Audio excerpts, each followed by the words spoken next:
परमात्म युग, संगम युग की बधाइयाँ।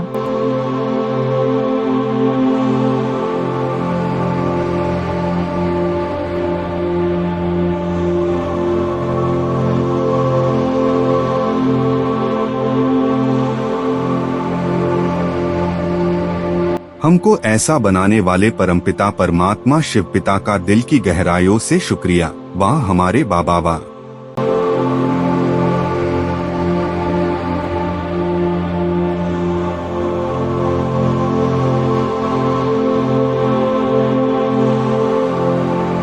आप सभी का स्वागत करते हैं हमारे YouTube चैनल बाबा के इस चैनल पर, जो आप सबको बाबा की शिक्षाएं हम बताते रहते हैं। तो आज सबसे पहले राधा अष्टमी की सभी सारे विश्व को बधाई हो, क्योंकि राधा जी का महत्व, राधा जी का समर्पण भाव, जो उनकी इतनी पूजा जो की जाती है, उसके पीछे का उद्देश्य क्या है, उनका इतना मान क्यों है, आज हम देखेंगे। क्योंकि आज कृष्ण जन्माष्टमी के बाद ही राधा अष्टमी का मनाने का विधान है, यानी पहले कृष्ण जन्म, उसके बाद राधा जी का जन्म दिखाया जाता है।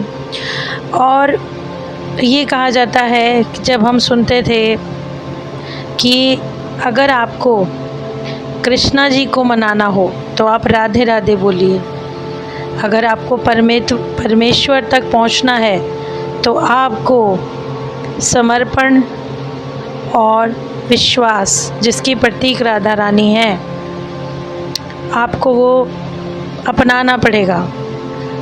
उनकी कृपा पाने के लिए, यानी परमात्मा के करीब जाने के लिए, इतनी अपने अंदर विशुद्ध प्रेम, जो एक बहुत अच्छी, आज मैं कथा भी सुनाऊँ आपको एक, कि भक्ति मार्ग में एक कथा है कि जब एक बार श्री कृष्ण ने परीक्षा लेने के लिए कहा था कि यदि मुझे किसी भक्त के चरणों का जल मिल जाए तो मेरी तबीयत सुधर सकती है, तो हर एक भक्त ने मना कर दिया कि हमें क्या नरक में जाना है कि जो हम अपने पूजनीय को, जिनको हम पूजते हैं, उनको हम अपने चरणों का जल पिलाएं। तो कहा जाता है राधा रानी ने एक क्षण के लिए भी नहीं सोचा। तो इस कारण ही उनका इतना ज़्यादा समर्पण, इतना उनका जो भाव है, उनकी जो करुणा, उनकी मानी जाती है कि दीन दुखियों पर, सब पर करुणा करना, यानी कृष्णा जी से भी पहले हम लोग कहते हैं ना राधे राधे। वृंदावन में कहीं भी चले जाएं, वो राधे कृष्णा भी नहीं सुनने में आता, सीधा बोला जाता है राधे राधे। तो इतना महत्व है राधा के चरित्र का, क्योंकि उनके चरित्र से हमें बहुत सारी शिक्षाएं मिलती हैं। हमने जो सुना है बस अभी तक, हमने उस चीज़ को अभी तक अपनाया नहीं, पूरी तरह हम उसको अपने जीवन में उतार नहीं पाए। कहा जाता है ना कि यदि आप ईश्वर के समीप जाना चाहते हो तो आप अंदरूनी शक्ति जगानी पड़ती है। वही शक्ति बस राधा रानी है, जो सर्वोच्च है। उसके परमात्मा के आगे उनको कुछ नहीं चाहिए, उन्हें कोई सुख नहीं चाहिए, उन्हें कोई वैभव नहीं चाहिए, उन्हें केवल कृष्णा जी में उनका जो सबसे पहला माना जाता है कि भाई उन्होंने आंखें भी तब खोली थी जब उन्होंने पहली बार श्री कृष्ण का दर्शन किया था। तो उनके चरित्र से हमें क्या क्या शिक्षाएं मिल सकती हैं, हम क्या क्या सीख सकते हैं। विद्वानों का तो ये तक मानना है कि वो शिव जी का, यानी जो हमारे बाबा हैं, उनका भी अवतार, यानी कि बाबा ही आकर हम आत्माओं को इतना पूर्ण पवित्र बनाते हैं जो हम श्री कृष्ण को वरने लायक बन जाएं। सबसे पहले तो अपने अंदर हमें एक निश्चय जगाना होगा कि हम परमात्मा के हैं और वही हमारे हैं। हृदय में भगवान के सिवा कोई भी ना हो, वही राधा रानी है। उनका चरित्र ही ऐसा है कि उन्हें हर किसी के प्रति शुभ भावना है, दया है। उन्हें इस बात से कोई मतलब नहीं कि आप उनके वैरी भी हो, तब भी वो आप पे अपनी मूल प्रकृति ही उनकी दया है, सर्वोच्च शक्ति ही उनकी दया है।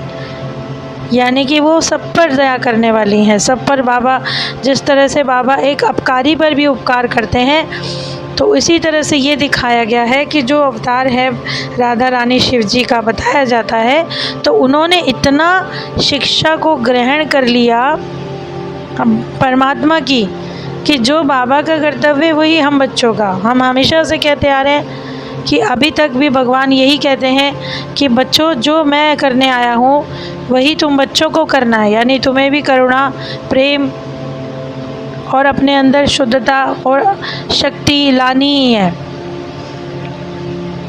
इसीलिए तो इतना पूजन है।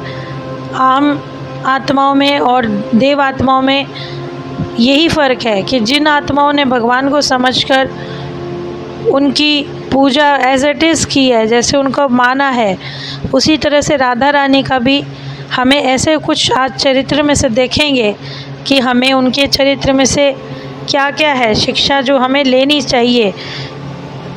और जैसे भक्ति मार्ग में भजन भी गाए जाते हैं कि मीठे रस से भरी श्री राधा रानी लागे, माने खारो खारो यमुना जी का पानी लागे। तो यानी इतना मीठा बनने को बाबा कहते हैं कि आप इतने अच्छे बनो कि आपके सामने किसी और के गुण, आप इतना उस चीज़ को अपने अंदर समाहित कर दो कि जो परमात्मा की जो कर्तव्य हैं, जो परमात्मा ने हमें प्यार दिया, वही आपके अंदर से बहे। ये कोई कल्पना नहीं है कि भगवान हमें मिलते हैं पर हमें उनको अपने अंदर समेटना नहीं आता, क्योंकि भगवान सारी शुभ कर्मों के शुभ उसके सागर हैं। तो उसके अंदर में जो बहे उस प्रवाह में, और जो जितना निकट है भगवान के, वही राधा है। यानी कि जो राधा में और उसमें अंतर है वो यही है कि परमात्मा तो केवल एक वो हैं, अजन्मे हैं, लेकिन जिन्होंने उनकी शिक्षा को अच्छी तरह से अपने अंदर ले आया और अपने अंदर से उन्होंने फैलाया और सब पर दया की, और जितने भी कृष्ण भक्त हैं वो सब जानते हैं कि राधा रानी की महिमा वो खुद करते हैं, कि ईश्वर ने उनको ये साक्षात्कार कराया कि यदि तुम ऐसे बनोगे तो भगवान ज़्यादा खुश होंगे। ये भी तो कहा जाता है कि राधे राधे कहने से कृष्णा मिलते हैं, तो भगवान भी तो यही सिखाते हैं हमें कि अगर आप चाहते हो कि भगवान आपके हो जाए तो सबसे पहले अपने अंदर शुद्धता तो लाओ, निस्वार्थ प्रेम तो लाओ।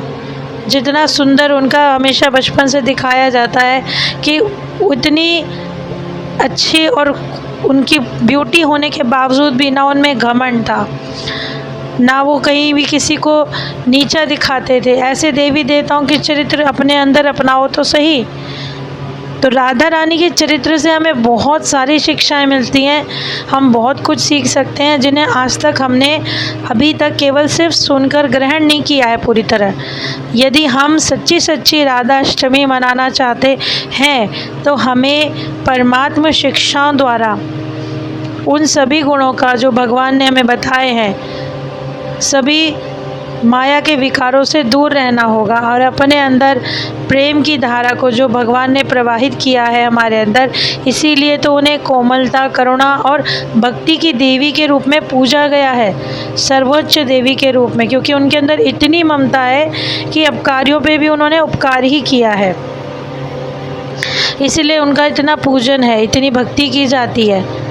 और जितना भी कहें, क्योंकि भगवान अपनी तो पूजा स्वयं करवाते नहीं, परमात्मा शिव कहते हैं मेरे पैर भी तुम कैसे पड़ोगे, लेकिन जो उनको अपना लेता है, जो उनकी शिक्षाओं पे चलता है और जो पूर्ण तरह परमात्मा के ऊपर आश्रित हो जाता है, समझ लीजिए वही अपने और अपने साथ का उद्धार कर सकता है। तो सबसे बड़ा हमारे लिए राधा अष्टमी का आज का दिन यही है कि हम परमात्मा को जानकर समझकर राधा रानी की तरह ही अपने जीवन में इतना प्रेम, करुणा और इतना सब आत्माओं के प्रति शुभ भावना ले आएं कि अपने आप ही सबके हृदय से हमारे लिए दुआएं निकलें। तो उम्मीद करते हैं आपको हमारी ये छोटी सी पेशकश पसंद आई होगी। इसी तरह हम और भी टॉपिक्स पे बात करते रहेंगे, और आप जिस टॉपिक पे बात करना चाहें आप हमें कमेंट बॉक्स में बता सकते हैं। आप सभी का हार्दिक स्वागत है। तब तक के लिए जुड़े रहिए।